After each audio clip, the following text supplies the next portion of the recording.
ကဲပရိသတ်ကြီးရေဒီလိုအပြာရောင်ဘူးကြီးတဲ့အိမ်မှာရှိရင်လုံးဝမလွတ်ပြနဲ့နော်ရှဲအသုံးဝင်မဲ့နီလန်လာပြီးဒီလိုခက်ပူပူလေးတွေဖျက်ပြီးရင်အောက်မှာအပေါက်လေးတွေဖောက်ထားအောင်လေရည်စီးစီးမို့ကောင်းအောင်လို့လေအခုကတော့ရီတန်းဖို့9သိန်းလေးတွေကို alert ပေးလိုက်ပြီးမီးပူတုတ်ထားတဲ့တန်ချောင်းနဲ့အပေါက်ဖောက်နေတာဗျလက်ကိုတော့သတိထားနော်အပူလောင်တွေအောင်မဲ့ဒီအဆင့်ကနည်းနည်းတော့လက်ဝင်တယ်ဗျအိမ်မှာမဝိတို့တွေအဝတ်စုတွေရှိရင်ကက်ချီနဲ့ကြိုက်လိုက်ဗျအမြောင်းရှည်လေးတွေရအောင်ညက်မဲ့ရလာတဲ့အဝတ်ဆက်ကိုဘူးအဖုံးပေါက်ထဲထိုးထည့်လိုက်ဒါကဒီနည်းပညာရဲ့ရှူအပ်ထဲပဲနော်ရီစွတ်မဲ့မိုက်တိုင်လေးပေါ့အဖုံးပြင်သိပ်ပြီးဘူးစဲထည့်ထားလိုက်မဲ့ဒီလိုမျိုးလေးတွေအများကြီးလောက်ထားရမယ်နော်ကဲမြေဆွေးကောင်းလေးတပုံလောက်တော့လိုဒီပြော့တဘာဘောမြေဩဇာလေးပါရင်ပိုးရှဲပဲခုနကအပြာရောင်ဘူးကြီးတဲကိုမြေကြီးတွေအရင်ဖိမဲ့ပြီးရင်ရေတန်းဘူးလေးကိုဘီးတစ်ဖောင်ကကပ်တီထည့်လိုက်မယ်ဗျအဝတ်ဆက်လေးကိုမြေကြီးတဲဖြန့်ခင်းထားဖို့တော့မမင်းညင်နော်ဒါမှရေကိုမြေကြီးနဲ့ဆုပ်ယူနိုင်ပါလေမြေကြီးကိုဘူးလက်ပင်သားရောက်တဲ့အထိဖုံးလိုက်တော့ဒီနီလန်းကရေခဏလောင်းစရာမလိုတဲ့လူပြင်းနီလန်းပဲဗျဟီကဲ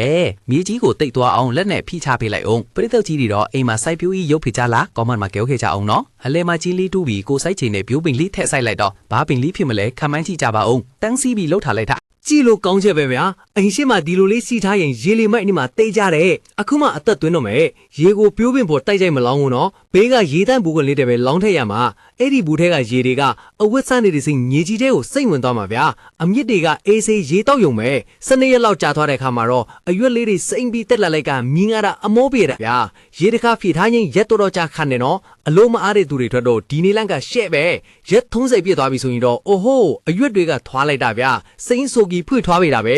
ဒါကကြိုက်လန်ပင်လို့ခေါ်လာဗျဘသူတွေတည်လဲတီးရင်ဝင်ပြောပြခဲ့ကြပါအောင်ပြိုပင်းစီတွေကတုတ်ခိုင်နေတာပဲအားရစရာကြီးနော်ဓာတုစေဝါကင်းရှိနဲ့ကိုယ်တိုင်စိုက်ကိုယ်တိုင်စားပေါ့ကဲရိတ်သိန်းချင်းရောက်ပါပြီကက်ကျင်းနဲ့ညက်လိုက်တော့မယ်ဈေးသွားဝေစရာမလိုတော့ဘူးပိတ်ဆန်လဲတက်တာတဲ့အထက်လိုက်ကြည့်ဗျတအိမ်လုံးစားမကုန်ဘူးချင်းတောင်းထဲထက်လိုက်ကပြည်လန်နေတာပဲဒီနီလန်းလေးကနေရာလဲမယူဘူးငွေကုန်ကြီးကြလဲတက်တာတယ်နော်သူငယ်ချင်းတို့လဲအိမ်မှာစမ်းကြည့်လို့တင်လေရလာတဲ့အသီးနဲ့လေးလမြင်တော့ပီတိဖြစ်ရတာပေါ့လက်ဆက်နေတာပဲချက်စားရင်ရှည်ချင်းနေမှာကဲဒီဗီဒီယိုလေးကိုကြိုက်နှစ်သက်တယ်ဆိုရင် like and share လေးလုပ်ပေးခဲ့ကြပါအောင်နောက်ထပ်မိုက်တာတွေလာအောင်မယ်နော်စိုက်ဖြိုးရေးဝါသနာပါတဲ့ဘော်ဒါတွေကိုလည်းထဲ